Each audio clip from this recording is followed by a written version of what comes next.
বেচাকেনা আল্লাহর রহমতে মানে টুকটাক হচ্ছে, তা পর্যাপ্ত পরিমাণ ওরকম না, মানে প্রচারটা একটু মানে দেরিতে হচ্ছে।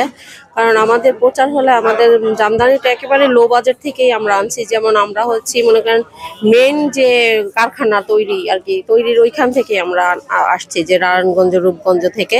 তো আমাদের মানে মেন প্রথম হাটটাই হয়েছে আমাদের প্রথম হাত, দ্বিতীয় হাত, তৃতীয় হাত এরকম করে যায়, কিন্তু আমাদের প্রথম হাত থেকেই মানে লো বাজেট, যেটা আমরা মানে মানে কম লাভে আমরা দিচ্ছি। জামদানির প্রতি দিন দিন আপনার চাহিদাটা কমে যাচ্ছে আর কি। বর্তমানে যারা তাঁতি আছে তাদের থেকে চাহিদাটা কমে যাচ্ছে। বর্তমানে অনলাইন বিজনেস বের হয়েছে অনেকেই আর কি। এখন যারা আর কি সেল করে তারাও তাঁতি হয়ে গেছে, আর যারা সেল করতে পারে না তারাও তাঁতি হয়ে গেছে। বুঝতে পারছেন? এটার কারণটা হলো বর্তমানে ওই যে আপনার পেজগুলো যেভাবে বেড়েছে, দিন দিন বৃদ্ধি পাচ্ছে কিন্তু পেজ, মানুষ ডিজিটাল হচ্ছে আর আপনার পেজগুলো বৃদ্ধি পাচ্ছে। এর কারণে মনে করেন তাঁতির হাত থেকে যে অরিজিনাল শাড়িটা কাস্টমার পাওয়ার কথা সেটা পাচ্ছে না। অন্য অন্য বছরের তুলনায় এবারকা শাহবাগ জাদুঘরের ভিতরে বেচাকেনা কম। এটা কারণটা কি?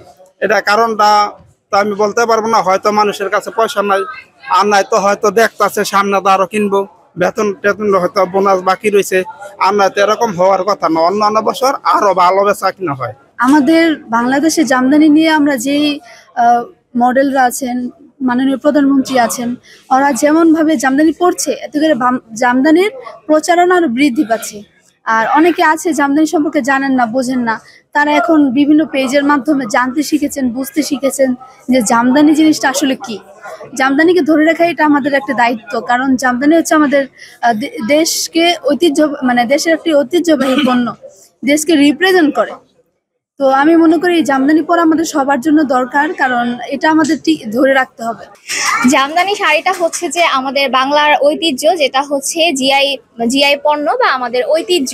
বাংলাদেশের জাতীয় জিনিস মানে হচ্ছে জামদানি যে শাড়িটা, আসলে এটা যেমন সুন্দর, যেমন একটা মেয়েকে পরলে অনেক বেশি সুন্দর লাগে, অন্য শাড়িগুলো পরলে যতটা কমফোর্টেবল ফিল না হয়, জামদানি শাড়িটা পরলে কিন্তু এর থেকে অনেক বেশি কমফোর্টেবল ফিল হয়, অনেক বেশি সুন্দর লাগে, অন্যরকম একটা লুক ক্রিয়েট করে, আমাদের ঐতিহ্যটাকে এক কথায় তুলে ধরে। আমাদের মেলাটা হচ্ছে আপনার সকাল 10টা থেকে বিকেল 5টা পর্যন্ত। মোটামুটি কাস্টমার আসছে, শাড়ি নিচ্ছে, এবং জামদানি তো সবারই একটা আকর্ষণ, জামদানি সবাই পছন্দ করে জামদানি শাড়ি।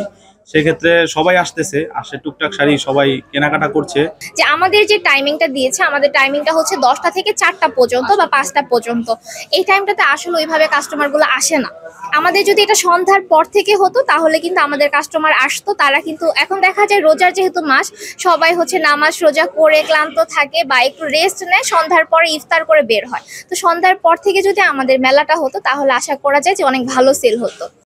সংবাদ, ফিচার ও অনুষ্ঠানের জন্য ভিজিট করুন সংবাদ প্রকাশের ওয়েবসাইট এবং যুক্ত থাকুন ফেসবুক পেজ ও ইউটিউব চ্যানেলের সঙ্গে।